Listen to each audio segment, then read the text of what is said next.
నమస్తే ఫ్రెండ్స్, నేను మీ పద్మా వెంకట్. ఈరోజు వీడియోలో సంక్రాంతి స్పెషల్గా నేను ఎవ్రీ ఇయర్ మా ఇంట్లో ప్రిపేర్ చేసే పెసరపప్పు పచ్చిమిర్చితో చేసే పప్పు చెక్కలను వీడియోలో చూపించిన విధంగా ఈ టిప్స్ ఫాలో అయి చేశారంటే ఎన్ని కేజీల పప్పు చెక్కలనైనా చాలా ఈజీగా ఎక్కువ టైం తీసుకోకుండా చాలా త్వరగా ప్రిపేర్ చేస్తారు. సాఫ్ట్గా క్రంచీగా నోట్లో పెట్టుకోగానే వెన్నలా కరిగిపోయే ఈ పప్పు చెక్కలను ఎలా ప్రిపేర్ చేయాలో చూద్దాం. మొదట పావు కప్పు పొట్టు పెసరపప్పును తీసుకుని 2-3 సార్లు క్లీన్గా వాష్ చేసి అవి మునిగేంత వరకు నీటిని పోసి 10 నుంచి 15 నిమిషాలు మాత్రమే నాననివ్వండి. ఎక్కువసేపు నానబెట్టారంటే పప్పు నుంచి పొట్టు సపరేట్ అయిపోతుంది. అదే కప్పు కొలతతో పచ్చిశనగపప్పును తీసుకుని వీటిని ఒక అరగంట ముందుగానే నానబెట్టండి. శనగపప్పు నానడానికి కాస్త ఎక్కువ టైం పడుతుంది. ఇక్కడ నేను ఈ పప్పు చెక్కలను కేజీ పిండితో ప్రిపేర్ చేస్తున్నాను. ఈ పిండిని రేషన్ బియ్యాన్ని తీసుకుని 2-3 సార్లు క్లీన్గా వాష్ చేసి ఆరబెట్టి పూర్తిగా డ్రై అయిన తర్వాత మిల్లు పట్టించి జల్లించి తీసుకున్నాను. ఇప్పుడు ఈ పిండిని వేరొక బౌల్లోకి ట్రాన్స్ఫర్ చేసుకోండి. ఇలా ఒక వెడల్పాటి బేసిన్ను తీసుకున్నారంటే పిండి కలుపుకోవడానికి వీలుగా ఉంటుంది. ఇప్పుడు మిక్సర్ జార్లోకి ఒక అరకప్పు అటుకులను తీసుకొని ఫైన్ పౌడర్ లాగా గ్రైండ్ చేసి ఒక బౌల్లోకి తీసుకుని పక్కన పెట్టండి.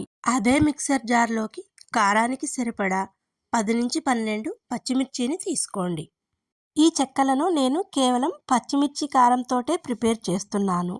ఇక్కడ నేను ఘాటుగా ఉన్న అంటే కారం ఎక్కువగా ఉండే పచ్చిమిర్చిని తీసుకున్నాను. మనం చేసే కేజీ క్వాంటిటీకి ఈ కారం సరిగ్గా సరిపోతుంది. ఒకవేళ మీరు మరింత స్పైసీగా తినాలనుకుంటే మరి కాస్త ఎక్కువ పచ్చిమిర్చిని వేసుకోండి. అలాగే 1.5 టేబుల్ స్పూన్ సాల్ట్, 10-12 రెమ్మల కరివేపాకును కూడా వేసి మరీ సాఫ్ట్ టెక్చర్గా కాకుండా కోర్సుగా గ్రైండ్ చేసి తీసుకోండి. ఇప్పుడు ఈ మిశ్రమాన్ని ముందుగానే రెడీ చేసి పెట్టుకున్న ఈ పిండిలోకి తీసుకోండి. అలాగే నానబెట్టుకున్న శనగపప్పు, పెసరపప్పును కూడా నీళ్ళన్నీ వంపేసి ఈ పిండిలోకి తీసుకోండి. వీటితో పాటు 4 నుంచి 5 టేబుల్ స్పూన్ల వరకు నువ్వులను తీసుకోండి. అలాగే 2 టేబుల్ స్పూన్ల జీలకర్ర, 1/2 టీ స్పూన్ పసుపును కూడా తీసుకుని దీనిలో యాడ్ చేయండి. అలాగే ముందుగానే గ్రైండ్ చేసి పెట్టుకున్న అటుకుల పొడితో పాటు 4-5 టేబుల్ స్పూన్ల వరకు ఆయిల్ని తీసుకుని వేడి చేసి ఈ మిశ్రమంలో యాడ్ చేయండి. ఇలా అటుకులను గ్రైండ్ చేసి తీసుకోవడం వలన ఈ చెక్కలు చాలా సాఫ్ట్గా ఉండడంతో పాటు క్రిస్పీగా గుల్లగా ఉంటాయి. ఇప్పుడు ఈ పప్పులు, పచ్చిమిర్చి, కారము అన్నీ పిండిలో బాగా కలిసేలా చక్కగా కలపండి.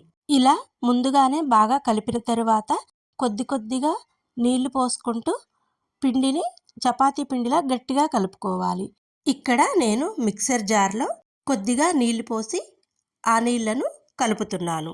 అలాగే అవసరమైనన్ని నీళ్లను కొద్ది కొద్దిగా వేసుకుంటూ పిండిని కాస్త గట్టిగానే కలుపుకోవాలి. మనం చేసే ఈ క్వాంటిటీకి 3 టేబుల్ స్పూన్ల సాల్ట్ అవసరమవుతుంది. ముందుగా నేను 1.5 టేబుల్ స్పూన్ల సాల్ట్ యాడ్ చేశాను. ఇప్పుడు మరో 1.5 టేబుల్ స్పూన్ సాల్ట్ తీసుకుని ఇలా వాటర్లో మెల్ట్ చేసి యాడ్ చేస్తున్నాను. ఒకవేళ పిండి కలిపేటప్పుడు సాల్ట్ తక్కువైంది అనుకునేవారు ఈ టిప్ని ఫాలో చేసి ఇలా సాల్ట్ని మిక్స్ చేసుకోండి. చూడండి, పిండి ఇలా సాఫ్ట్గా చపాతీ పిండి కన్సిస్టెన్సీలో ఉంటే సరిపోతుంది. ఇప్పుడు చేతికి ఆయిల్ అప్లై చేసుకుని పిండి మిశ్రమాన్ని కొద్ది కొద్దిగా తీసుకుని ఇలా చిన్న చిన్న ఉండలుగా రెడీ చేసి పెట్టుకోండి. ఇలా ఉండలుగా ప్రిపేర్ చేసేటప్పుడు మధ్య మధ్యలో చేతికి కాస్త ఆయిల్ని రాసుకొని మొత్తం ఉండల్ని ప్రిపేర్ చేసి పెట్టుకోండి. ఇలా అన్నిటినీ ప్రిపేర్ చేసిన తరువాత ఈ ఉండలను డ్రై అవ్వకుండా ఒక పల్చటి పొడి క్లాత్ని వీటిపైన కవర్ చేసి ఉంచండి. ఇక్కడ చెక్కలను ప్రిపేర్ చేయడానికి నేను పూరీ ప్రెస్ని తీసుకున్నాను. పూరీ ప్రెస్కి 2 వైపులా పాలిథిన్ కవర్లను తీసుకుని వీటిపైన 2 వైపులా ఆయిల్ని అప్లై చేసి ప్రిపేర్ చేసిన ఉండలను దీనిపైన పెట్టి ఇలా ప్రెస్ చేసి తీసుకోండి. ఒకవేళ మీ దగ్గర పూరీ ప్రెస్ అవైలబుల్లో లేకపోతే ఇలా ఒక ప్లాస్టిక్ పేపర్ని కానీ లేదా బటర్ పేపర్ని కానీ తీసుకుని ఆయిల్ని అప్లై చేసి ప్రిపేర్ చేసిన ఉండలను కవర్కి సగభాగంలో కొద్దిగా గ్యాప్ ఇచ్చి వరుసగా పేర్చేసి మిగిలిన సగభాగాన్ని పైనుంచి కవర్ చేసి ఇలా ఫ్లాట్ బేస్ ఉన్న ఒక తపాలను కానీ లేదా బాక్స్ కానీ తీసుకుని ఇలా గట్టిగా ప్రెస్ చేశారంటే ఒక్కసారిగా చాలా చెక్కలను ప్రిపేర్ చేసుకోవచ్చు. ఈ ట్రిక్ ఫాలో అయ్యారంటే మీరు ఎవరి హెల్ప్ లేకుండానే చాలా క్విక్గా మీ పిండి వంటలను ప్రిపేర్ చేసుకోవచ్చు. ఇలా రెడీ చేసి పెట్టుకున్న చెక్కలన్నింటినీ ఒక పొడి క్లాత్ తీసుకొని ఒకదానిపైన ఒకటి అతుక్కోకుండా ఇలా రెడీ చేసి పెట్టుకోండి.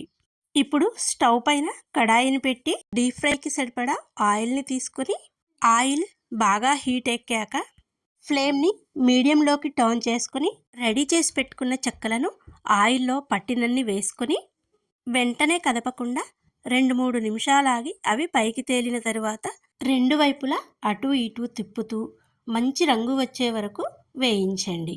ఇలా గోల్డెన్ కలర్ వచ్చాక వీటిని జల్లి గిన్నెలోకి తీసుకొని ఎక్సెస్ ఆయిల్ అంతా రిమూవ్ అయిపోయిన తర్వాత ఇలా ప్లేట్లోకి తీసుకొని పూర్తిగా చల్లారిన తర్వాత ఎయిర్ టైట్ డబ్బాలో స్టోర్ చేశారంటే నెల రోజుల వరకు స్టోర్ ఉంటాయి. ఈ పప్పు చెక్కలను పండగ సీజన్లోనే కాకుండా పిల్లల కోసం ఈవినింగ్ స్నాక్గా కూడా ప్రిపేర్ చేసి ఇచ్చారంటే చాలా ఇష్టంగా తింటారు.